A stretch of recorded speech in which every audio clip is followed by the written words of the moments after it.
welcome to our first installment of APR 429's speaker series. I'm really glad to have Stephen Whyno here from the Associated Press to talk a bit about your experiences and your career and your life and how you've been exposed to public relations. How I've gotten here. How you've gotten here, how we've been here. So if you wouldn't mind just telling us a little bit about yourself. They've submitted questions to ask you about what you've done. I've got the list right here.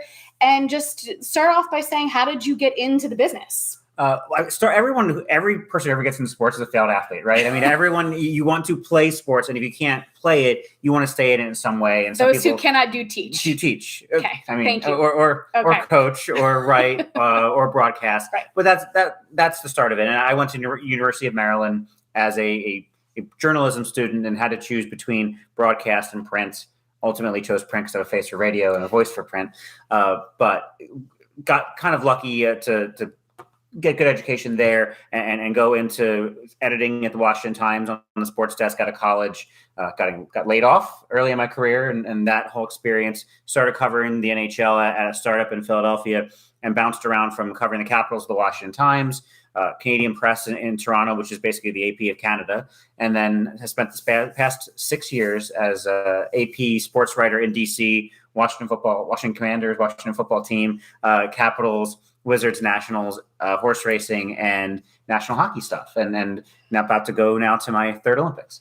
That's a mouthful to start. And I'm sure you've experienced the very, very highs and also the very, very lows of dealing with it. And in this business, what is kind of an eye-opener, and I don't know if this is true of you, but for me, when I first started, it was something that I, envisioned to be this glamorous, wonderful thing, and I could, rub elbows with the players or whatever. I wasn't really sure what I was kind of getting myself into because I didn't really have teachers at the time outside of reading, about the basis of the history, but I didn't really have the exposure because I didn't do as many internships as I wanted to do.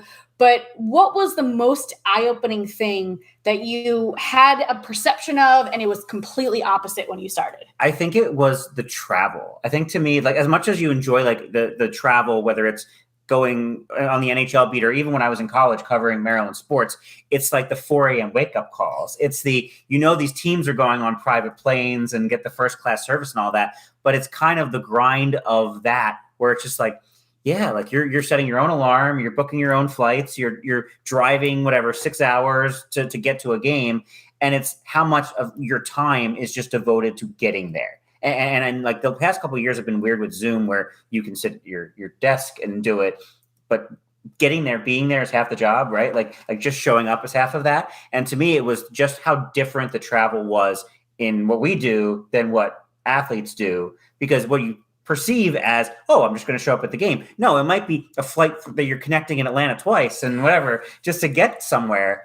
And how much time and effort goes into just getting to something. And I think that was one of the most eye-opening. And from a PR standpoint, I think one of my eye-openers came in college when I was trying to report what was a very difficult story. There was something about Maryland giving water polo scholarships to have extra swimmers there and something about that. And I remember doing the deep throat, recorder under the table sort of interview with athletes.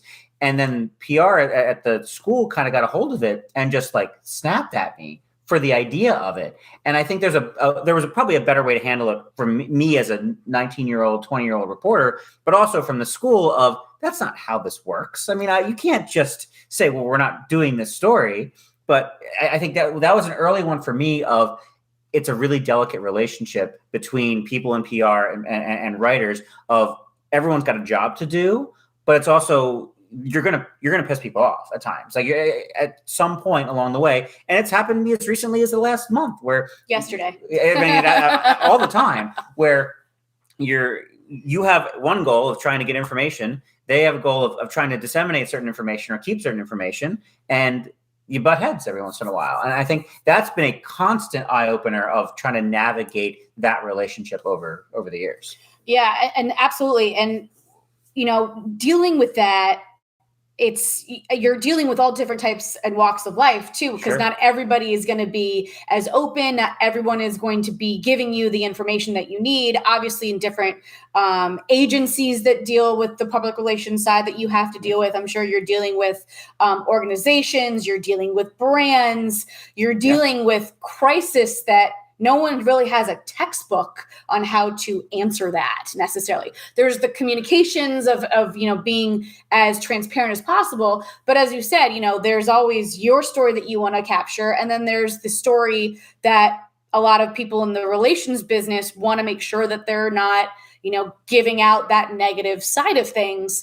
But if it's a bad story and it's a bad topic, it's almost inevitable. So the idea is to try to minimize because it's inevitable, right? You can't do anything about it. And having relationships between PR people and media members helps that, because if someone's not trying to double cross you and you have a professional relationship, you can make a call and say, hey, I've got the story. I'm letting you know I have it. I don't need anything from you. I'm just giving you a heads up. Because one of the things I've dealt with a lot in covering the NHL is the last thing PR media relations people want is to be surprised by anything.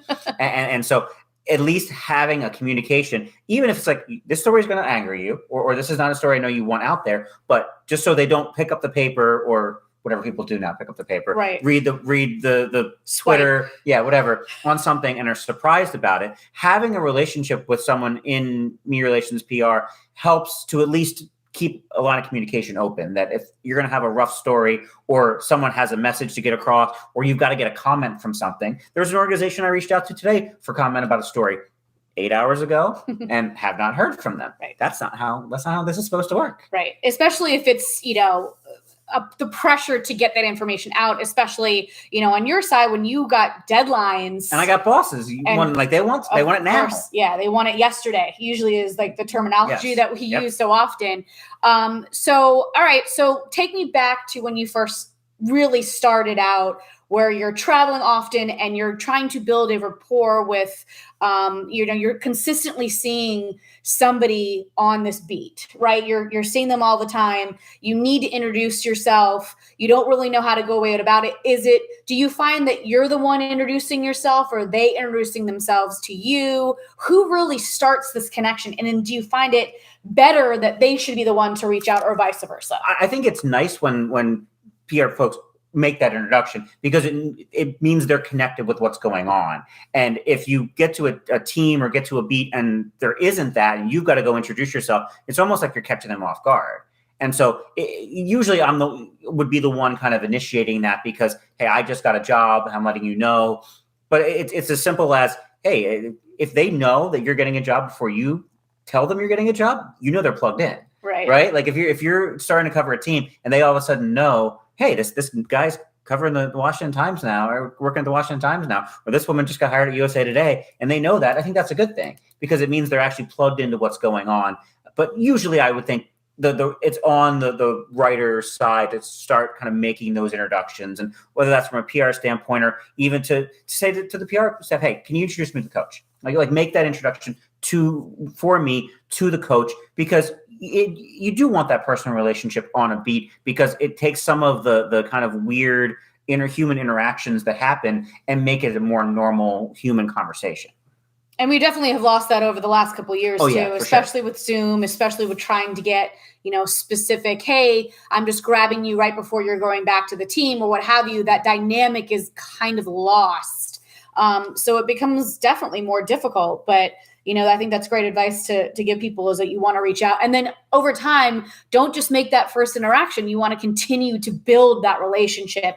Or, hey, I know that you wrote about this, back in September, and we're just now going out, back out into the community again. And we think this would be a great follow-up for you. Here's some information about, or, it might be of interest of you to go and show up at this event because we're doing this next week. And I think that's a great, mindset to have when you're building that relationship. Yeah, and some of the best PR contacts I've had are from brands, places like Bauer, where I've done a story years ago and they'll reach out and say, hey, we've got this cool idea, or when I need to do something, it's a regular ongoing conversation. I think that's the best PR, because probably, there's 32 teams in the NHL. There's probably a half a dozen or more PR people who I talk to on a weekly or so basis, where it's not like I'm reaching out cold emailing, cold calling about something. It's, you know who I am. We talk occasionally. Hey, thanks for the thing a couple weeks ago. I need something now. I'm dealing with the East Coast Hockey, the ECHL about this now. Hey, I need something on a completely different topic, but like, can you do something for me? But it's not like it's coming out of the blue and having to reintroduce yourself every time. Because if you're on a beat, that's good. And if you're in a PR job, it's good to know who's covering, whether it's your brand, your team, your league, of who's writing everything, who's broadcasting everything, so that when news is going to come up or you have an idea to pitch, there's always someone there who might be receptive. And it doesn't happen all the time. Like, well, I'm not going to be able to write every story that gets pitched to me. But at least if I have a relationship with someone who we've talked, I'm like, okay, I can see how I can make this into a story that makes the PR people happy, makes my bosses happy, and gives something to the readers. Right. No, that's definitely a great point. It becomes an interesting dynamic because there's a lot of people that you feel like you have to juggle. Is there any advice you would give somebody? And it's interesting because the dynamic of this class is a non-synchronous class. It's up to you to really log on and read up your material, yourself, follow the guidelines, but it's on your own time. The time management aspect is really key, especially on the production side. If I really critique too, if I'm watching something on TV and I am notorious of this, that I will watch something, and if it's supposed to start at 8:00, I will watch the clock and do a countdown. And if it doesn't happen, then I get this frustration because there's this level of expectation that you have of almost perfection, especially when it comes to branding and athletes. And if they do something wrong, if something happens where you're like, oh crap, I have to go and backtrack and now go back and figure out a way to minimize this. We have this perception of perfection. That's no room for error. And it becomes difficult when you're trying to get all these things. And then all of a sudden you get thrown this out of the blue and it messes everything up. Like you have when you're traveling, you have an itinerary, everything's going right. And then all of a sudden, you leave 3 hours early and now you're stuck in traffic and you can't get to where you're going. You can't answer that phone call. You can't do what you have to do. I'm sure the frustration level is extreme. So how do you manage all of that without going insane? I think part of it is realizing people are human, because we all kind of make it up as we go along. Like every job you join, every business you join, you think, oh, well, they know what they're doing. No, we don't. We don't know what we're doing. Absolutely not. And I work for the biggest news agency on earth. And yet if something happens in hockey, there are times where if I don't see it, we don't write about it. And so I think there's a lot of personal responsibility to this, which is probably why your class does a good job of that, is because this is how these jobs are. You have the structure of a schedule of games and things that happen, but it is your own time. You're not given okay, here's your block of time where you have to do this and that. And you have to tweet about this specific thing that I'm giving you and answer it in a word, 10 words or less, go. Yeah. It's not a thing. It's not a realistic thing. And that's why it's managing a day. Even today for me, I had to go get a COVID test for the Olympics, and then I had to go to a Capitals practice. And then I've got a phone interview at 3. And then I've got that phone interview sparked 3 other phone interviews to do. And now the NHL just announced Evander Kane is out of his punishment and might be signing with the Oilers. And so now I've got to go deal with that at some point. I think it's hard to balance your time. It's hard to balance how you're doing it. I think muscle memory helps. I think just you're going to be more frazzled on day 1 than you're going to be on day 800 of doing this. It's just, and I still get frazzled now, 6 years into this job. Can you tell he's really but we all do, as many events as you've covered, I'm sure there are moments where you're just your head feels like it's spinning. Yes. But to me, it's embrace the chaos. This is, you get into this job, whether it's PR or broadcasting or writing, because no 2 days are the same. Nothing is ever the same. But I think you have to embrace that and figure out your own kind of way of balancing of priorities, really. I think it's a matter of, okay, this is a 10-bell problem and this is a 3-bell problem, and trying not to let too many of the low-level things slip by the wayside, because it happens. Right. But I think trying to prioritize your time to what is most valuable and what's most important, mostly to your bosses, essentially, I think more than anything, the people who employ you and the next people who are going to employ you, is a big deal. Yeah, absolutely. I mean, when you think about the priorities. And again, it shifts as you progress in whatever job that you're doing. You have to sacrifice a lot, right? The question that I always get asked, and I'm sure you get asked this often too, is, why do you want to get into the business? Or how did you get into it? How do I get my foot in the door? And the main question I always ask people is why. I ask them, and I always get passion, and I love this sport, and I can't think of doing anything else with my life for time. And they usually can't answer the question why. They usually can't say, well, I want to stay up till 4 a.m. I want to get interrupted in the middle of an anniversary dinner to go hop on a flight to go deal with somebody that crashed his car when he should have taken, an Uber. It's that kind of thing. Like, no, they don't focus on that, but that's a part of the job, right? And that's the prioritizing becomes this weird, and I go back and forth a lot. I love the job, but I hate the job sometimes. Not hate, but there's a part of it. The job gets in the way of life sometimes. It does. So you need to figure out that balance too. So at what point, when you started out, did you really realize I have to make this? I either have two options. You can either not work or you got to make the sacrifice. There was never a moment. It was always just like full steam ahead. All right, just jump into the fire, head first. And I had a Valentine's dinner interrupted by a Flyers trade in 2011, and it's just kind of part of the deal. It's just, I think what you realize is, and if you don't feel this way, get out. That if the good doesn't outweigh the bad in any job, but specifically in this, if you're not willing to work the odd Thanksgiving football game or the New Year's Eve where you can't be with your friends, but you've got to be like working a game that goes late and those sort of things, the good is really worth it. Like if you get a good enough job and you do love it enough, all the good outweighs the bad. I'm willing to do the 4 a.m. wake up call because it means I'm leaving Paris or whatever. Like I'm getting paid by my company to fly somewhere, go to the Olympics, all those sort of things. Get my brain tickled today by a COVID test.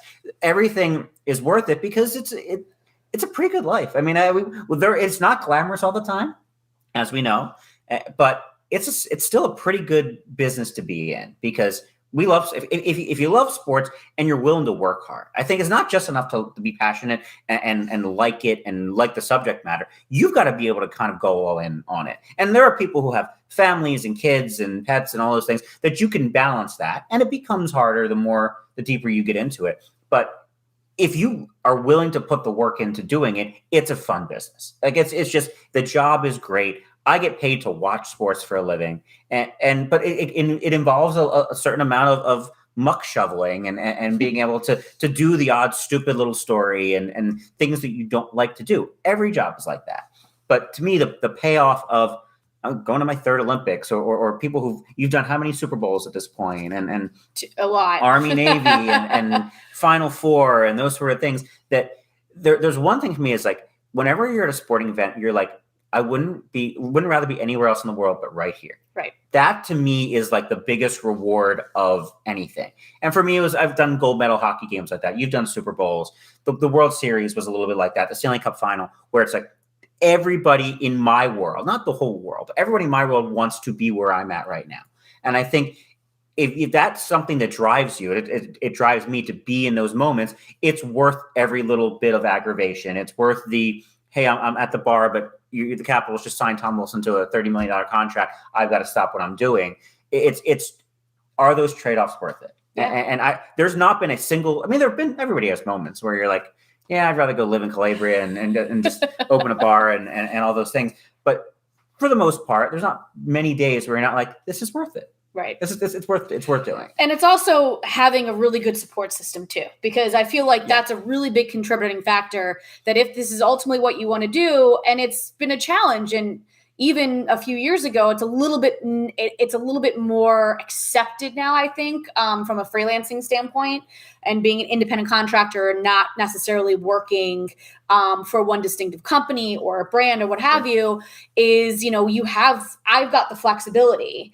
But it's also kind of, if I believe in it, I almost have to sometimes sell the people around me that, they should also support and believe in it too, because it's not easy, especially people that have, traditional 9-to-5 jobs.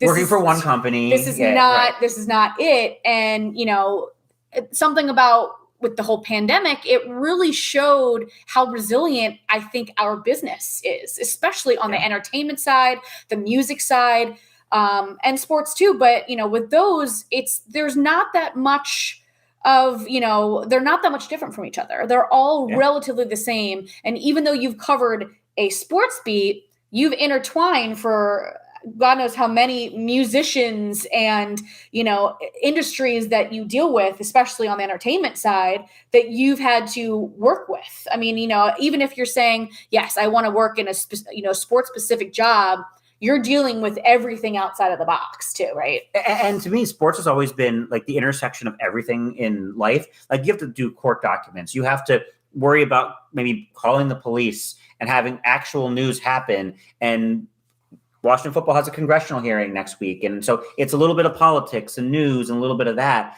I think if you're a PR person, you also have to expect that those things are going to happen. Right. That the games are almost the least of your problems. That's what I usually say too. I mean, like once the event is on, everything else that leading up to it is really what it is. And I had an old boss who said like games are kind of mile markers in a journey of a season or a team where essentially everything that happens before a game or after and kind of what matters means more than the game itself. As much as the game, when you get to a Super Bowl, when you get to something, that's when the game actually matters. But covering a sport or being around a sport, the games are just a very small portion of kind of what I do. Like I cover the Capitals and I probably do 25 games a year. And so it doesn't mean I'm not covering this team, but the number of physical games I have to be at isn't there. It's dealing with the contract extensions, the coach firings, the whatever controversy. The Washington football team, it's a DEA raid. It's all the little things that you don't expect. That there are plenty of mornings where you wake up and you're like, I never thought waking up that I'd be covering this today. Right. I never thought that this would ruin my day. Right. Or this would derail my day. The police chief is leaving you a voicemail or something. Yeah, it's like, oh well, the Shazer Everett from Washington football gets into a car crash, and all of a sudden you wake up on Christmas Eve, and it's like, okay, well, someone's got to deal with this, right? And it's like, okay, who's giving up half their holiday to write this, and sometimes it's you. Yeah, it definitely it becomes this again. We go back to the balance and figuring out what works, what doesn't. Do you have a favorite event that you like to cover? It's the Olympics, and why? And I guess that my follow-up question to that is how's your first Olympics experience from the second one and now embarking upon your third, which is incredible? I was a nightmare, my first Olympics. Why? What happened? So I was hired as a 27-year-old American at the Canadian Press. And so I am less than a full year into this job and have never done a world championship. I'd never really covered an event like the Olympics before. And it's so all-encompassing as an event. And maybe the Super Bowl is like this, but you've got so many different things going on, and you've got multiple different sports, and you've got multiple people, even in my company, covering the same sport. And it's trying to deal with the amount of work that you're kind of put in. You're in a foreign country, basically separated from the general public entirely, at least for Sochi and this one, and dealing with politics of work and bosses and my boss and I probably got into a crying argument at one point in the Sochi games. And this is the best boss I've ever worked for. But it was a matter of she wanted me to work on just cover Canada. Don't worry about anything else. And there was that great US-Russia game with TJ Oshie, and I really wanted to cover that game. She's like, no, you're not doing it. And it was one of those moments where it's just like, I want to do everything, but you can't. You have to some of it's, I don't want to say delegating, but it's like at a certain point you can't do everything and you want to do it all. And so by the second Olympics, it's more like, at least I've been here before. I know how the buses work. You know what to expect too. For the most part. You have a better, even I had different bosses by that time, and everything is different. Just like no 2 days are the same. But at that point, you'd been there. You knew kind of what logistically to expect, because that's a hurdle in of itself. I'm sure your first Final Four, it was a different logistical mess. and figuring out how to bide your time and divide and really all who that. to reach out to for help, because that's ultimately a really big key to anything is utilizing your resources. That's always the biggest misconception is, even if you've done it before, and I've done many events over and over and over again, and I rarely go to the only one person in that same time every time, because the venues change or the dynamic of the rules change. Or now with COVID, it's become this whole craziness of a rule book that is, there's no timetable of when it's going to change. And so you need to be, sure of yourself and your job capabilities and how you can really reach out to people and do your job. Especially when there's a language barrier involved too. And when a lot of these situations is, you've got to know who you can ask questions to, because you're in a foreign country by yourself. A lot could go wrong. Like a lot of things can just go wrong. Disaster. in any of these things we're working. But especially you add a language barrier and all that. But once you get your act together and are able to do it, it's the best because it's so all encompassing, and you're in the same area with the same group of people for 2-3 weeks, and it just you're in like the foxhole. You're just like, this is your life and this is your reality. When the rest of the world is going about their lives, your life back home doesn't matter. And I think that this from doing like a month on the road for baseball and things like that, is that's your reality, whether it's everyone else's reality or not. This is what matters to you for that period of time. And how do you do your best work in that situation? And the way my psychology works, and I think you're similar to that, is I do my best work when I'm immersed in something. And even though maybe that Wake Forest Clemson game isn't the biggest game that night to anybody, but if that's the game you're working, that's the biggest deal to you. Right. And I think that's something that makes us good at our jobs when we are good at our jobs, is that you care so much about something, even if people are like, well, why do you care so much? Like, I have to. Right. I have to care so much about it. And the Olympics allows you to do that, or covering a big event allows you to do that. And sometimes it's the Coyotes and the Hurricanes on a Tuesday night. But if that's your job to do, that's the biggest deal in your world.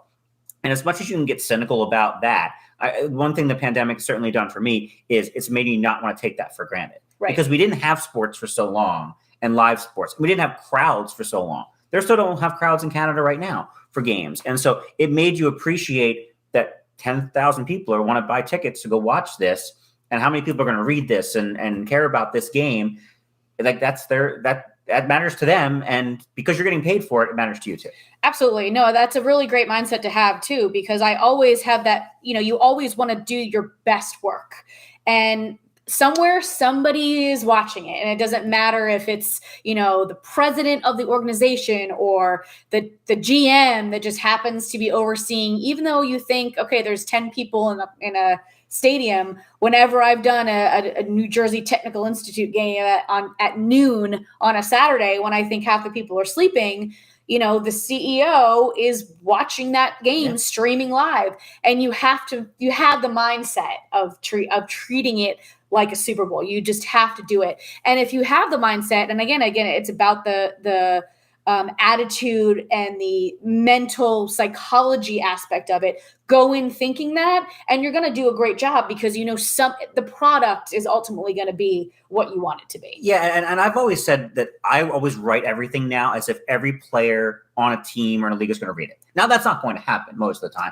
but I think if you're in PR and you're tweeting something, whether it's from your account or a team account or whatever, you just have to assume that everyone's going to see it. Mm-hmm. And you almost create this kind of an almost inflated self-importance, because you don't know who's reading something at any given time. You don't know any conversation you're having in an arena hallway. You don't know who's walking by. You don't recognize everybody. So you have to be careful about what you say and what you write, but also because it matters. It matters whether, even if it doesn't matter to the entire world, it matters to your bosses, and the work you do matters to maybe the next person who is going to hire you, or your peers who are going to give you the reference for the next job, and having even those kind of relationships help people get further along in the industry, because my mom's always said, it's not what you know, it's who you know. Absolutely. But it's a combination of that.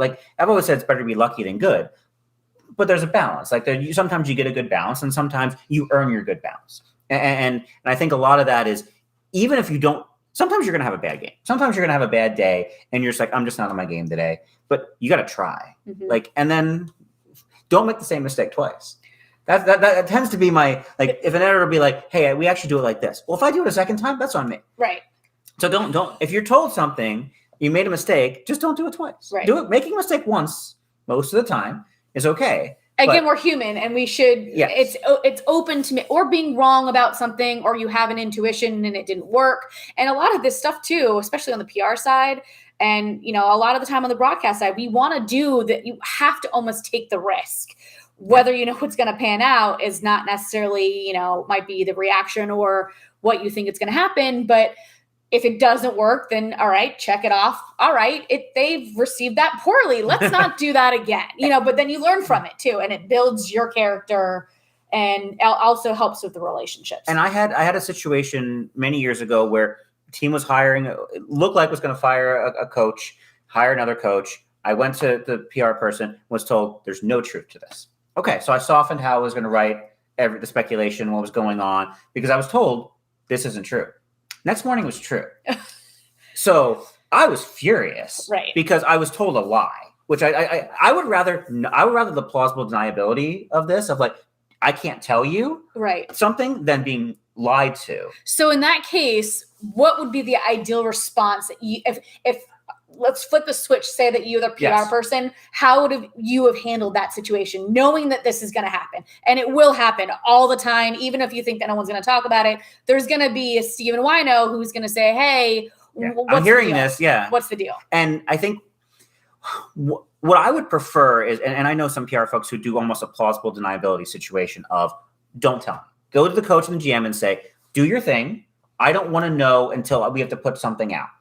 That's not the majority of how people do things. I think that's the best way of doing it, so that you don't lie to people. If you don't know, you can't lie. You can't lie if you don't know the answer to something. Now, if you do know the answer, you can say, look, we're not going to comment. As an organization, we're not going to comment, etc. Now, if you are okay with the information getting out there, that's a good time to talk about sourcing and background and kind of providing at least a direction on a story that might be true. To me, that would be, and our friend Brian McNally has always said, you'd be the worst PR guy ever, because I want to give everybody the information. But truly, like in a job like that, if you don't know something, you don't lie. And to me, the best answer is either ignore it, which is frustrating, but I would rather be ignored than lied to. Right. And then once that happens, though, too, like it's really hard to come back from that. And it's hard. The reputations are huge. It's hard to trust somebody after you've been lied to.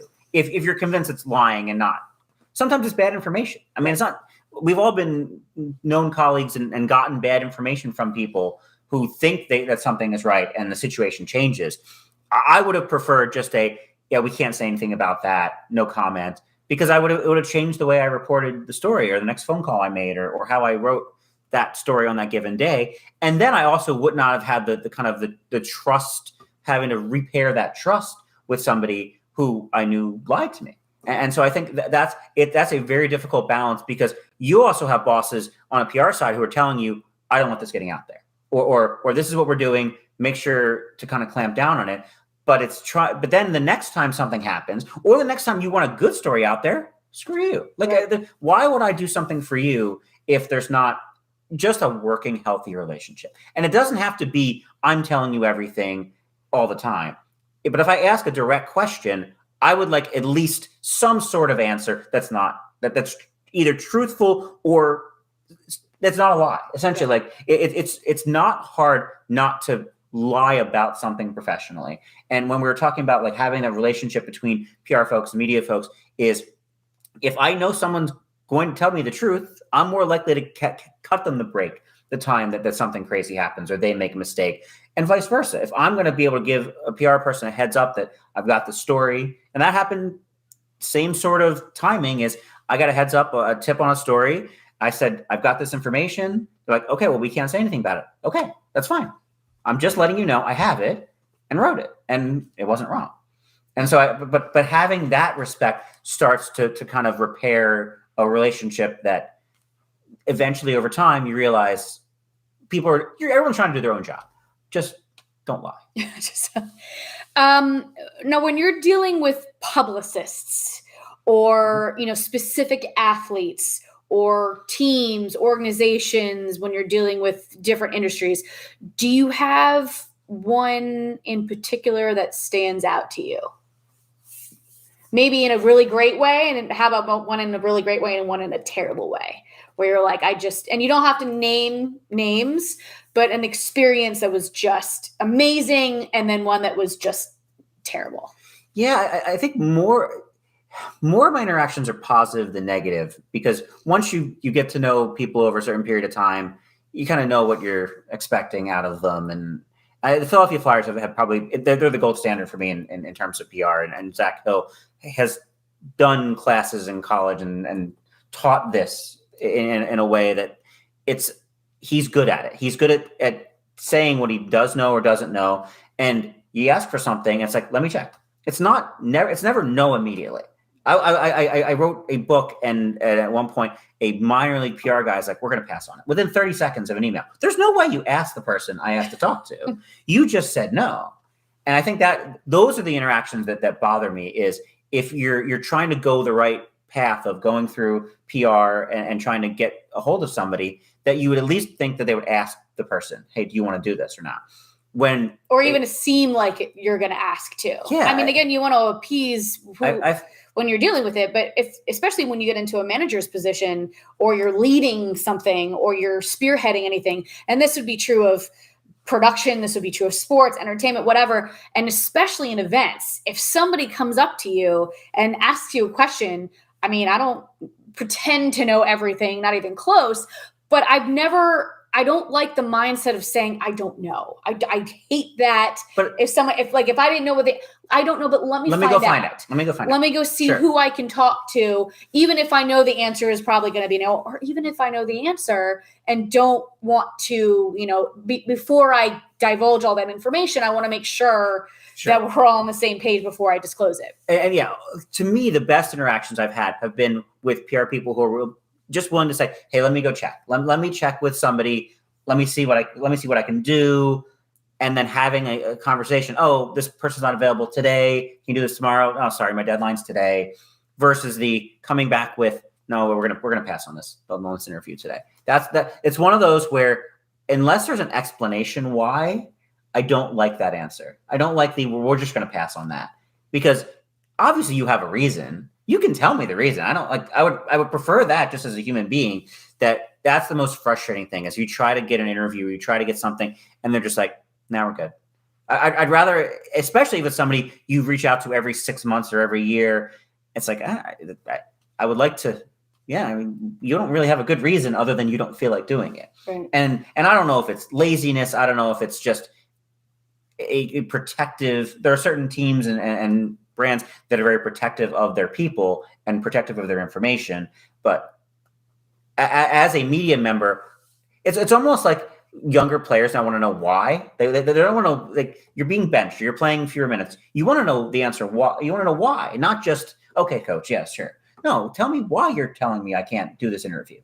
And so that's some of the more frustrating interactions I've had. And I think with the exposure and getting as much access as we've been privy to the last few years too, it makes it more difficult to just plain out say no. Whereas years ago, it should, right? Where they're on social media and they're posting Instagram stories of how wasted they got at a party. And then when you ask them, just say, oh, well, were they, going crazy last night?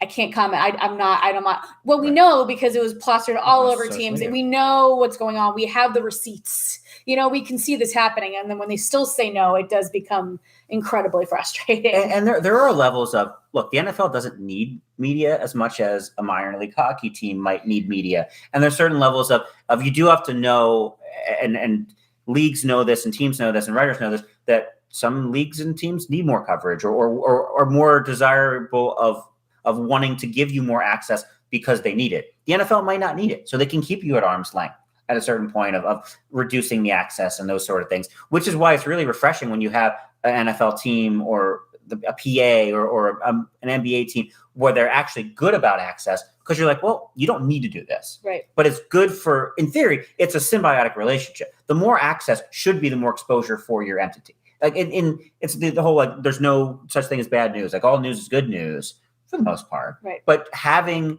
free advertising, which is what media does to a lot of sports, is how many people are going to care about this minor league baseball team unless you're writing about it. And I think there's a certain amount of just the rising tide lifts all boats sort of situation of, more access is good for everybody. And I don't know that athletes right now kind of click in their heads that Zoom is terrible. Like Zoom access is awful. And as much as you think, oh, being in the locker room is intrusive or this and that, I think the good PR people, and I'll give credit to the Washington Capitals, of everything is in person for them. And they would love to open the locker room if they could, because I think it's the more exposure and the more relationships you get from being in the locker room, you're going to tell better stories. And then you might get the extra fan buying a ticket or buying that jersey. And all of a sudden your team gets more exposure. And it's not, and then when your team stinks in a few years, you're not then crying about not getting coverage, because when you were good, you were giving the access that everybody wanted. And then all of a sudden the people who were covering, you're like, yeah, well, you were good when you were good. And now when you're bad, we're not going to crush you as much. And you're still going to be able to provide some of that free advertising, because this is a gigantic ecosystem of sports and sports entertainment and all that essentially, even when there are bad things happen, you still need to cover it. So if you want that, and I've always said, like, if you want that charity event covered, you're going to have to call me back when your guy gets arrested and those sort of things, because those are the variants of things you want that are going to happen. Sometimes it's going to be puppies and teddy bears, and sometimes it's going to be a DUI or a coach firing or workplace misconduct. And the sports world's a big expanse of all of those things, but you got to be able to cover them all, and you've got to be able to do PR for all those kind of things. Yeah, no doubt. It's you have to go back and forth a lot too, because a lot of it's, ethics, especially when you're dealing with legal. There's a lot of conscious related decisions that you have to make, and a lot of thinking on your feet. Again, there's not really a canned response rule book where you're just, typing a question into, Comcast tech support and saying, hey, I have a problem. All right, there's not one rule and one way to fix something or to troubleshoot something. It's almost up to you being exposed to these different entities and learning about things on how to figure out what to do, because there's not really a rule book. For the semester, I have them subscribe for the 16 weeks to Sports Business Journal. Mm-hmm. I feel that it's a great way to learn about different types of marketing, learning about the different industry news. And it's important because you just never know when that is going to hinder you, but also help you, especially in PR. You feel outside of the teams that you're covering, you need to be up to date with what's going on, with politics happening around the area, with, the health issues. There's all these things that are tech things are going on. Right. There's so many elements that I feel like if you're continuing to just read about it and just understanding that there's a world outside of the business, that it's important, because it's going to help you become a better marketer, a better person in public relations, and ultimately build these better relationships. Yeah. And trying to juggle it. And I've, having covered now multiple sports and multiple leagues, it's all, you have to have eyes in the back of your head of like figuring out what's going to happen next, or at least having some awareness of what's going on. Like, I may need to write a national story tomorrow. I haven't covered a Nationals game since the World Series, but you have some awareness of just reading on Twitter and kind of keeping track of those things, that it's like, okay, well, now I need to know about what's going on with the Washington football investigation and that congressional hearing. And there's only so much space in your brain at a certain point, but you've got to be prepared for what next weird twist and turn is going to be, because that's the good and the bad of no 2 days are the same, that you don't know what thing is coming next. And being informed as much as possible, it makes you better at your job. But just the more you read and the more, and some of it is honestly just keeping track on Twitter of what's going on for me around the NHL, because I can't watch 15 games a night. Right. You're incapable of doing that. And you have kind of a life outside of sports, and sometimes you want to get away from it. But having a grip of what's going on, it also keeps you from being surprised by a question. Like if I'm calling someone in PR about something and they don't know what's going on, that's not great. Like if I'm telling them something that's happening with their team or their league or whatever, that's not a good sign. And so at least being informed to know what questions might be coming, things surprise you. Like you'll have things that aren't supposed to happen, but being informed and being ahead of it is better than not. Right. One of our discussion posts a couple weeks ago was about the U.S. Open, potential of what's going to happen with tennis. And even though it's months away, it's important to look at the possibilities of what, if you were in that governing office, what can we get ahead of? What do we know now that has been going on with the French Open, that's going on with, the Australian Open?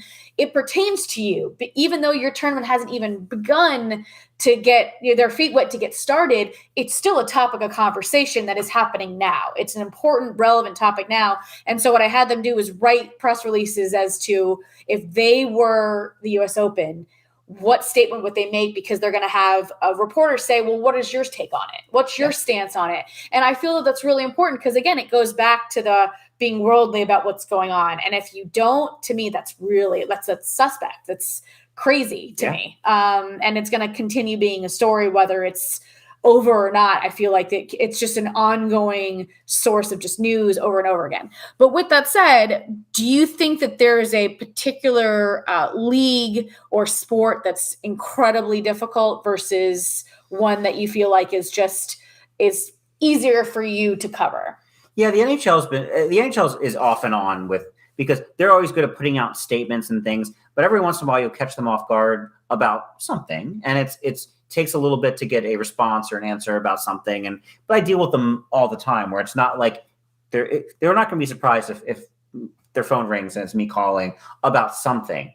But yeah, I think it's more teams, and the ECHL did this last week with the player who was accused of making a racist gesture on the ice, and their initial statement was terrible. It was kind of about one love and hockey and this and that, and it just missed the boat. A statement like that, because everyone's like, well, this happened last night. And then 2 hours later, they released the player and put out a better statement. But it's like, well, what were you thinking the first time? And the messaging was just off on it. And it shows how important that even for a minor league, this is an ECHL team, so AA hockey basically, that for 1 second, everybody in hockey cared about what they were saying. Mm-hmm. And ordinarily, you would never care about the Jacksonville Icemen, ever. But in that day, it mattered what they said. And so I think that's important and that's part of whatever you do is very important. You're the US Open. You should be thinking about the Novak Djokovic situation while it's happening. Right. And you should have a line of communication with whoever is making decisions at your place to say, okay, when we get asked this question, what is our answer? And if you can't get a hold of them, you got to figure out, what are they likely to say? Like something that is going to be, you're speaking for an organization. And whether that's a AA baseball team or a major tennis federation, or even a client, it happens with a client, right? And that happens with agencies and people who represent individual clients. Is you're speaking on behalf of a brand or a person or a team or a league that, you better get your messaging right. And I think and so everyone's difficult to deal with sometimes, and everyone's easy to deal with at times. I think we're all human beings. You have good moods and good days and bad days.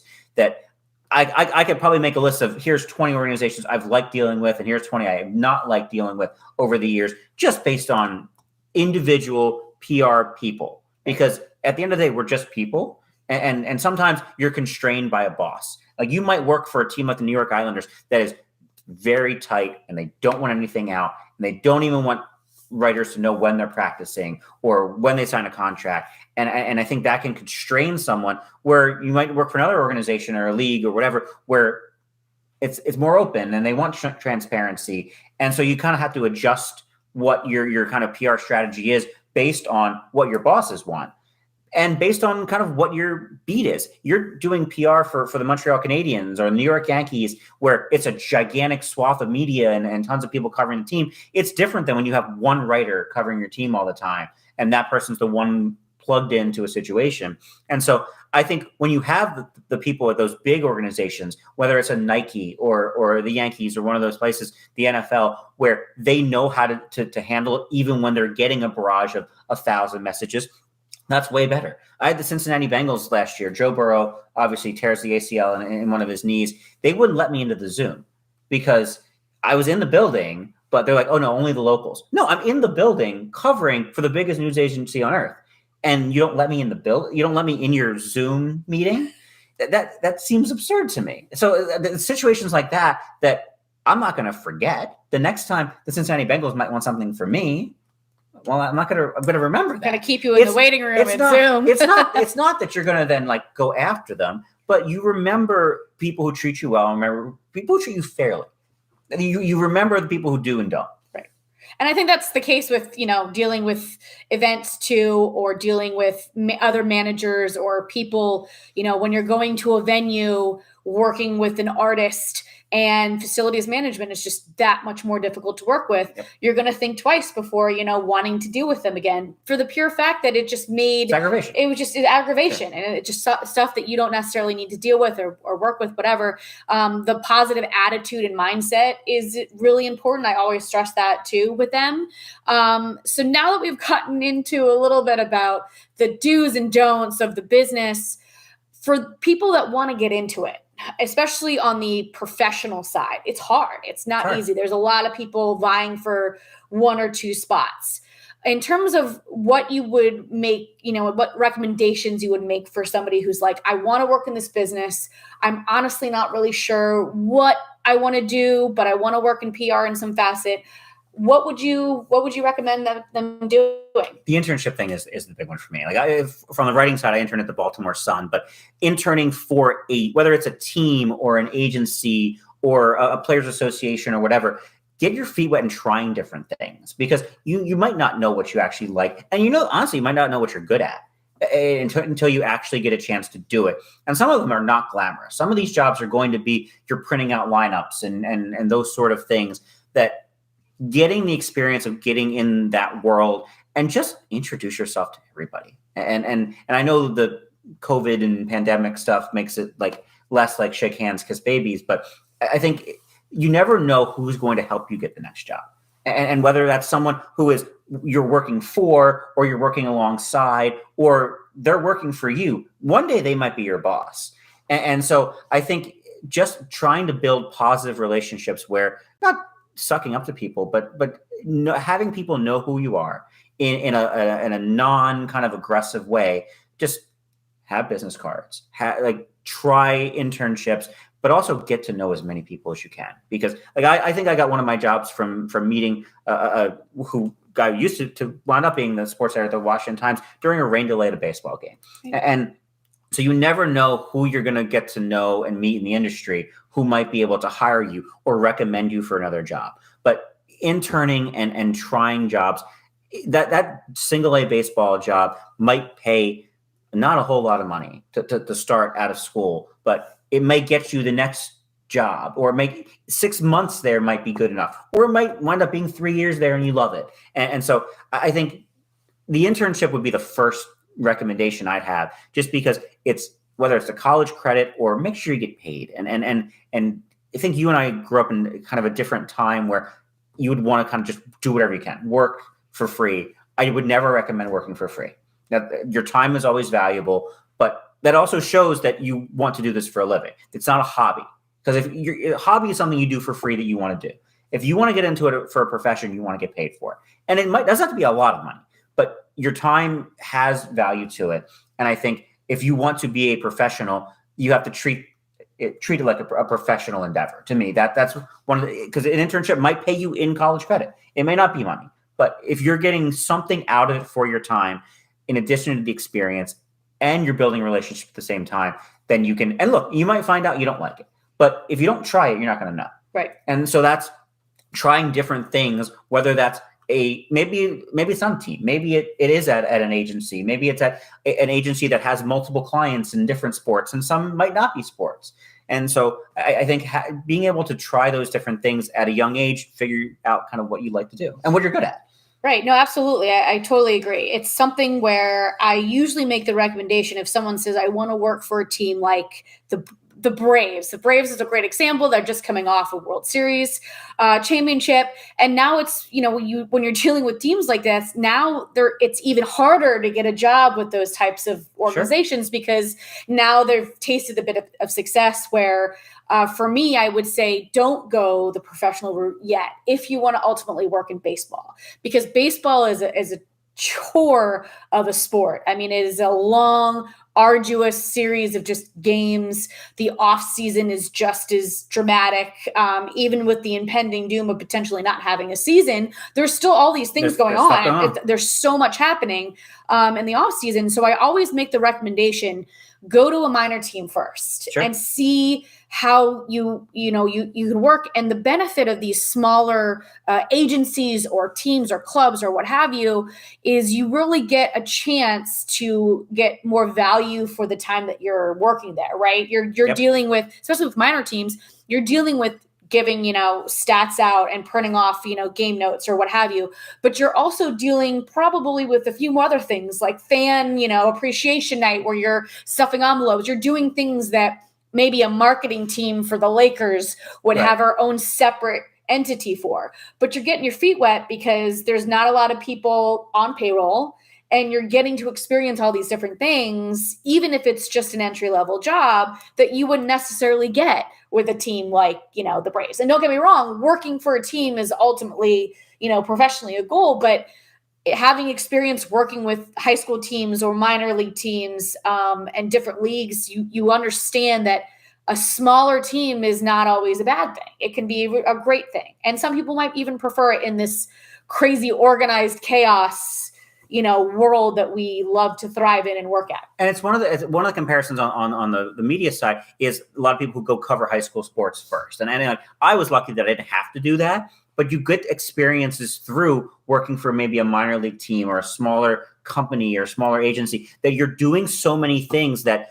when you're then ready to apply for a professional job, you have the experience of somebody who maybe was pouring coffee for an internship for the Braves might not have. Right. And you may know people at that job who go on to hire at a bigger team at some point. And I think there's a benefit in being able to try as many things as you can. And even if it means, and my recommendation would be go somewhere you don't know, whether that's, don't do it in your hometown. Go somewhere you don't know, where you have to kind of live the life of something that's unfamiliar, because your first job or your next job, you may go to a city you've never heard of in your life and be making $30,000 a year. But that's what the life sometimes is. And if you're able to get kind of almost professional experience in a non-major league setting, and go a long way. I mean, that's how you can get into the business too, right? I mean, there's so many people, especially in high school sports. I've noticed around the DC area, which I feel like is pretty big with the different types of leagues and what you can cover, what have you. But in smaller cities, like ones in Alabama, you can go through, covering teams on the marketing side or the event side. Of course, everyone's going to want to cover football. They're going to want to cover basketball. But is there somebody that's covering softball or gymnastics or tennis?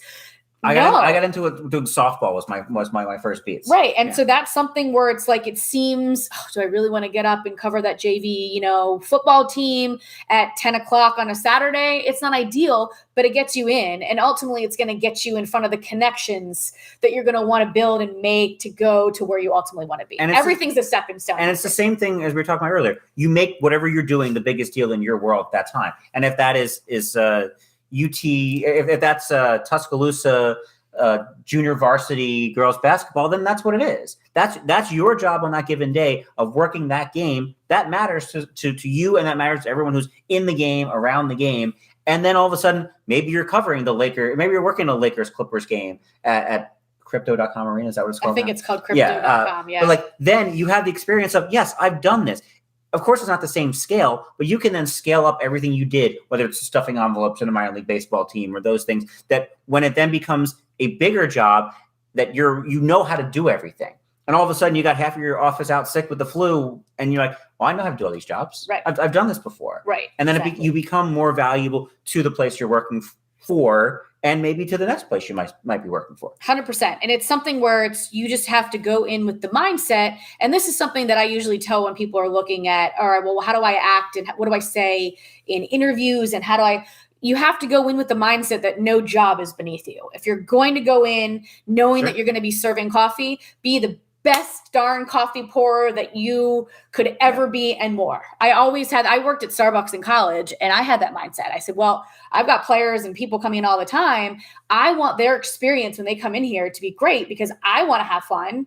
I don't want to be, racking out 15 drinks in the span of, 15 minutes, which is unheard of. And it's a terrible thing when you're dealing with finals and really, angry people. But the mindset that I have was, all right, well, I'm still going to go in and do this as best as I can, because I won an Olympic medal in pouring coffee. If that's not your mindset, then it's like, well, what are we doing here? What do you really want to be accomplishing?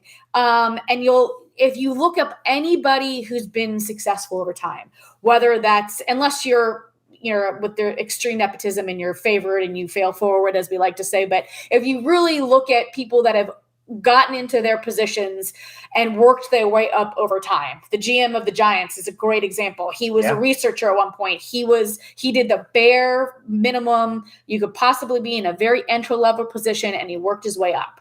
And, somebody like Andy Cohen from Bravo Television, he was a gopher. He served coffee at ABC News for years. And it's one of those things where it's like, you have to look back and take a step back and be like, those experiences really set the tone of what I ultimately want to accomplish. And the great news is about sports, entertainment, and music is there's no cap to what you can take, because everything can be seamless. I know so many people that have started in LA and worked in the entertainment side or worked in television that would say, I could never, ever, if they're camera guys in TV, I could never do a live, soccer game. Why not? If there's too much stress, I could never do it. I like the live to tape where we can cut and do things over again. That's not for me. And learning those things, there's an appreciation that we all have for what we're doing in our jobs. And I appreciate you giving the time to talk to us and talk to them and answer some of the questions. I saw a couple of people that said go Caps, so they wanted to make sure to further that along. But in doing that, it makes us from a marketing and PR standpoint, working in social media, appreciate you guys, and ultimately the vice versa. And so, if there's any final thoughts you want to give them or give advice. Well, you're mentioning about no jobs beneath you. It's also cliche that you're not going to get your dream job first out of college. You can apply for whatever you want. I always had bosses and professors being like, apply for whatever you want. You want to come out of college and apply to cover the Lakers for the LA Times? Go for it. Now, you're 99% chance not going to get a call back. You're probably going to get shuffled to the bottom of the pile. But have almost like a realistic setting up.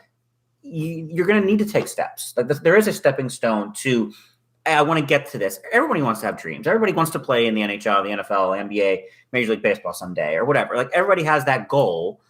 No, when I was in school, I was I never said I want to be a wire service reporter. I never I love the job now. You never know what you're going to wind up loving and being good at and what the path is going to take. But if you're willing to embrace that Starbucks job or that minor league baseball job, that you hope that someday it gets to something better. And look, not everybody gets to their dream job, and that it's a reality. But if you can put time and effort into it, you give yourself your best chance, and you build enough relationships up over time with people that sometimes you're going to get lucky. Sometimes you're going to get a job that maybe you never thought you had a chance at because you knew the right people and you had the right experience, and it just fell into place. And so you just, life is all about trying to put yourself in the best position to succeed. And certainly events and PR and media is similar to, in more than ways than one, of just you want to care about the job you're doing. You want to do the best you can. And there are certain things like building relationships along the way that, to me, that's the biggest thing, is the more people who have a favorable opinion of what you do, and whether that's, you're going to make mistakes, but if you make a mistake, they're going to give you a little bit of a break for it. And everybody makes mistakes, and we're all human and all that. But the more people who have a favorable opinion of you, who are willing to recommend you for a job, we're in the people business. And I say I'm in the words business, but we're in the people business. If I need someone to call me back, or I need an agent to confirm something for me, it helps that I've known them for years now. And maybe the people who are calling me back would not have done that 5 years ago. But the longer you're in something and you're good at it and you try to be a good person at things, totally, the better chance you have of succeeding. Oh, absolutely. I also definitely think that there's a healthy balance with putting yourself out there too. Especially, you're building your LinkedIn profile, you're reaching out to people, you're getting, even if you're getting rejected, you're getting 1,000 no's. Rejection's hard. It's not easy. It's understanding that it might not be you that's the reason, you're not getting it. It might not be just because they're attacking you. Well, it's because of something that I did, not necessarily. There's a whole list of reasons why, you're not getting that job, or you're not getting that specific role, or you're not doing whatever it is. It's the understanding of continuing to try. You're putting yourself out there. You're logging onto Twitter and you're interacting, or you're posting, things that interest you. You're becoming visible. And especially now with the digital age, you're having to do that online, right? You're trying to create this digital footprint of, creating these relationships, which is not easy to do. You're reaching out to people. You're saying hello that you conventionally would not be able to do because you'd be able to do it in person. And having that visibility, like you said, it's going to cause people, at some point, there's going to be an opportunity, and because you've interacted with them or just joked around or said something silly, and not necessarily, hey, it's been a while, but is there a job for me? It's not about that. People don't want to hear that. They don't want to hear that. They don't want you to keep only reaching out because you need something. Oh, I saw this, and I know that we had a great, Latina heritage night, and I saw this about somebody else that they did in, Germany, and I wanted to share it because I thought it was neat or interesting. That to me would be like, yes, this is great. And if there's an opportunity, the idea is, at least for me, especially from a freelance perspective, you want to keep those relationships afloat as much as possible. So when there is that opportunity, I'm the first person that they think of. Oh, well, I just talked to her about it. She would be great for it because she's in tune with what's going on. She's responsive. She's reliable, that kind of thing. And I'm trying to hopefully steer them in that direction. And there's a lot of really smart kids in the class. So I'm hopeful that they're all going to succeed and be able to go on and do what they want. And and relationships are everything. And like getting that extra cup of coffee, asking someone about their family or their kids, and kind of taking interest beyond professional rather than, hey, I need something every single time. Because then you're humans and you're kind of talking to each other on it's not an adversarial relationship. And too many times I think Zoom world has turned it into it. Sure. Or players and media feel like there's an adversarial relationship, or with PR, that we're all kind of on the same planet here. Like the pandemic has taught us, like we're in a huge mess together every once in a while, that being a human being is not that hard. Yep. And that's and so you try your best and you build those relationships, and it helps. It's great. Well, thanks, Steve Whyno, for joining us today. And I hope if you have any further questions, I'm going to put his LinkedIn information and his Twitter handle so you can follow him. The Olympics are going to be pretty awesome, I think. It's going to be a real adventure. It's going to be an adventure. Yeah. If there's any follow-up questions, you can always send him a message. And I'm sure, when he has a chance, not at 4 a.m. to respond. It might be 4 a.m. here. So, all right. Thanks again. And until next time.